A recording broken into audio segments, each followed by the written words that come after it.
My content existed because I tried my very hardest to be an absolute and utter realist, especially with uncomfortable truths. I was pointing out that very uncomfortable. Is that a truth? It's an uncomfortable truth in many parts of the world. It's not a truth that I'm happy about. I don't want to be seen as a negative influence in the world. I know that there's a whole bunch of men. I get thousands of emails a week from men whose lives I've saved. I get thousands of emails a week from men who are on the verge of suicide and I've saved their lives. I believe in protecting and providing. I've been misunderstood. I don't want anybody to be offended by anything I say. I want to be a positive force in the world. I don't want anybody to hear what I say and make them feel bad about themselves. I want all people to live righteous and good, whether they're male or female. I think righteous is living true to your heart and knowing that you're doing good by people, not snaking anybody, not lying to anybody. I know I live a very righteous life. The government is not capable of helping the poor. And this is why it's so important as a person, you take personal responsibility and understand you're living in a world where the matrix can be cracked. You can make a bunch of money, but you need to take responsibility and do it. I refuse to accept that there are people out there who cannot become happy, contented individuals. I refuse to accept we live in a world where God has created people who, no matter how hard they work and how good their life becomes, can't be happy. I don't accept that. I accept that the universe is a very giving place and that God loves all of us. And if you try your best and you work hard, you can become a better person. I'm telling the younger generation that if they don't get up and work hard and make sure that they're important, that the world's not going to give a shit about them. 99% of my content was aimed at men, telling them the truth, saying that as a man, you're born with no inherent value. You have to become important. You have to go through some pain or go through some suffering to make people care about you. Otherwise, you're not going to matter. As a dude, if you walk into the party and you've put no effort into your life, nobody gives a shit. Nobody cares about you. And every man out here knows. And one of the great things about the masculine journey and masculinity is that we've all lived a semi-similar story. It's kind of cool. Like, we've all been the teenager, gets heartbroken. We've all been unimportant. We've all worked hard and then started to get some clout. And then we've all kind of lived the same kind of journey. So I say to everybody out there, yeah, if you don't follow that path and follow that journey and in one way or another get to the top, whether it's fighting, whether it's comedy, whether it's musician, whatever it is, if you're just going to stay somewhere near the bottom and then at the age of 44, email me saying I'm depressed, well, of course you're depressed. Loser. Yeah. But that was your choice because you have to build yourself as a man. And if you decide not to build yourself, then your life's going to suck. My main message is to resist the slave mind, to understand that every single thing you're being told has an agenda behind it or you wouldn't be told it otherwise, to examine every strongly held belief you have and try and identify where it comes from and why you have it. I sit and argue with people, I discuss things with people, and they so fervently believe a point. And I say, why do you believe that so much? Like, do you have personal experience? No, but I saw the news. The news told you X, and now you are desperate. You will sit here for hours arguing that point. A lot of people are completely empty vessels ready to be programmed. And I try and tell people, listen, to just stop for a second and understand that the things they're telling you to believe are not necessarily for your benefit. The people who make the rules don't make the rules for the benefit of everybody. They make the rules for the benefit of the people who make the rules of the game. So telling people to resist a slave mind and just be critical thinkers, keep their brain open, pay attention to things, be perspicacious, that's the general theme. And it doesn't matter whether you're left, right, liberal, man, woman, etc. It's just think for yourself. That's the general message. I believe men and women are a beautiful union. I think we're slightly different, but when we work together, we're the most powerful force in the world. And I certainly believe that men and women, when they work together, it's the most beautiful force on the planet. So of course I believe in men and women. Of course I believe in love. Of course I believe in marriage. Of course I believe in family. Okay. I believe in marriage in the traditional sense. I believe a man has a duty to stand up and be a real man. I believe that the problem with the world today that we are facing is that not enough men are sticking to the age-old ways of masculinity. I believe that me standing up and saying a man must protect a woman and provide for her, so he needs to make sure that she's safe. He needs a degree of authority. I believe women are sovereign individuals and they can make any choice they so desire. I think that it's important that we remember that a man has a duty. I think I certainly in my relationship have a financial responsibility to provide for my woman. My woman would never have to work unless she wanted to because I'm the kind of person who works hard enough. And I'll make another point that needs to be said. The number of women who have stood up and stuck up for me is ignored.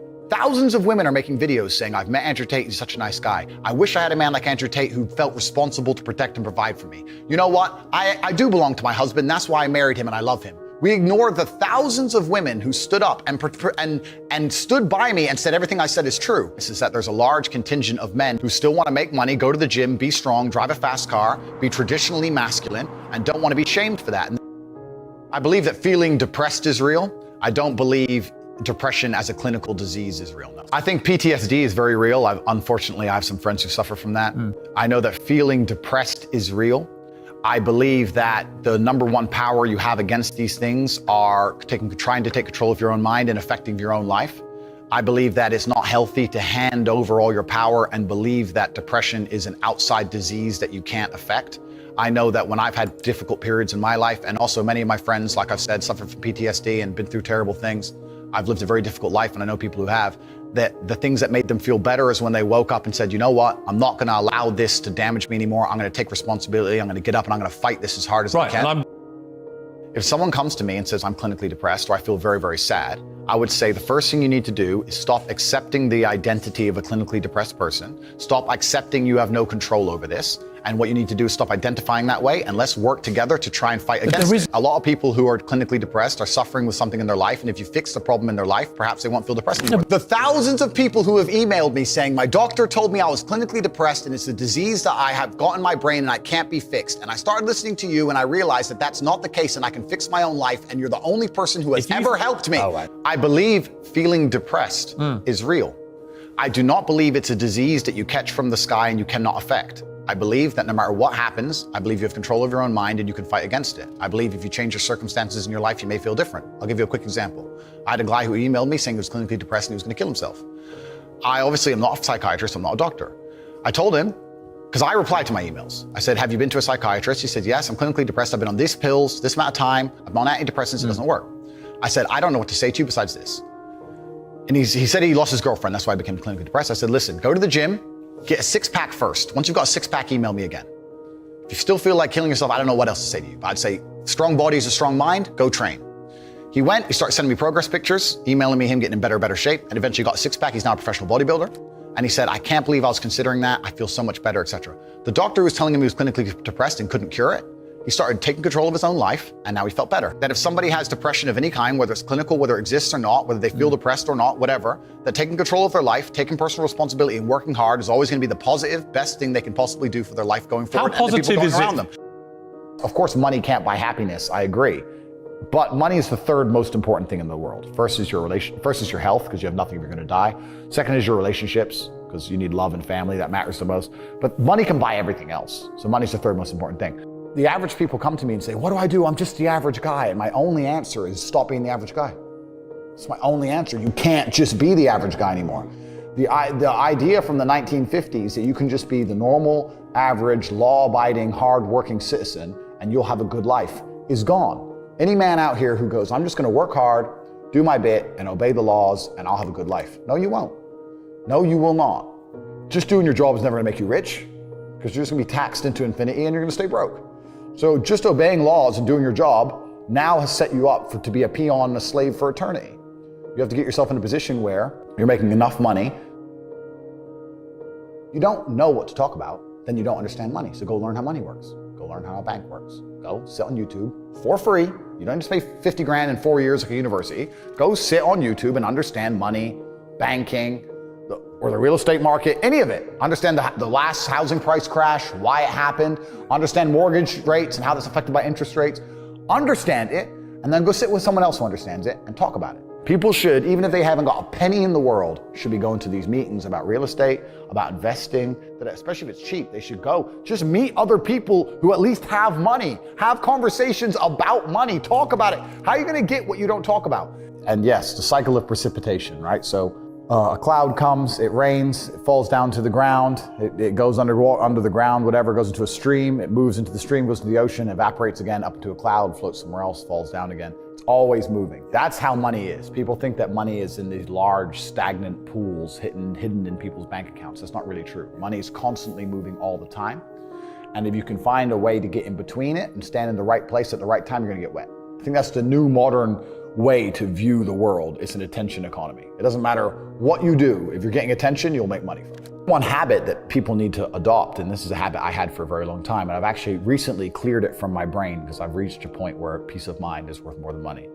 But every single time money is spent, you need to identify how your money was taken from you. And I say taken because money can't be made. Money is taken. Because the only people who can make money are the governments. If you're a government, you can make money. You can print it from thin air or a bank. But if you're a person, you're not making money. You're convincing other people to give it to you. You're taking money from others. So every single time you spend money on anything, you need to identify how it was taken from you. When you go and buy a coffee, don't just go buy the coffee and sit down. Sit and say, why did I buy this coffee? Okay, I really wanted coffee. Yeah, but then why did I go into this store and not that store? Is it better advertising? Does it have less of a line? Do they have seating? How did they convince me to come in here? How much did this coffee cost? £6. What's the profit margin on that? Probably £5.50, £5.80 probably by the time. The cup probably costs more than the coffee. The coffee is just water. How did they convince me to spend £6 in this place? And when you sit there and analyze and you all start to learn little lessons about business, you'll learn about the importance of the signage. You'll learn about the importance of there being no queue. Yeah. So that if you ever run a business, I'm telling you, I say with my business, my people all the time, faster. All the time, quicker. Yeah. Like I have a couple businesses that are physical. I'm like, I don't want to see a line. I don't want it to see empty because it looks bad. So when there's lines, you work fast. When we're down to 1 or 2 people, you take your time, you talk to the customer. Right. You keep it so there's like always one person at the thing. Like manage the line. Like people don't think about this stuff. No one's gonna sit and wait in a long queue. Maybe some idiots will, but people like me won't. We got shit to do, right? My time's worth money. I'm not gonna stand and wait in a line. So you have to identify how your money is taken from you. If you start doing that with every single time you spend anything ever, you're gonna start to identify business opportunities, and you're gonna sit there and you're gonna have coffee and you're gonna go, you know what? They could have sold cake and they didn't. Could I outcompete this place? Let's imagine I had the money to start a coffee shop right next door. How would I outcompete them? Well, I'd have cake because they don't have cake. Also, most people in here are businessmen. And the guy serving some dude. No, we need a cute waitress. His ass is fired. We need a chick. Put a chick here, put some cake in. Financial Times, business people in. People don't even think about this stuff. They don't use their brain ever. They don't ever look around and realize how they're spending their money. They don't look around and look at which businesses are successful. They don't look around and pay attention to anything. They don't look at the world and all the things that are happening and how it can benefit them. None of it. They don't look at any of it. They're too busy following the circus. That's why it's clown world. I was walking to college with a couple of my friends, and a Ferrari drove past. And I said, bro, you see that? And he goes, yeah, what about it? I said, doesn't that piss you off? I must have been about 16. He goes, why? So this dude has 400 G's for a car, 400 grand. I'm walking 4 miles to college because my mom hasn't got any car. He has 400 grand. Do you think he works a job? Do you think he's behind a counter somewhere? He knows something about the world that I don't know.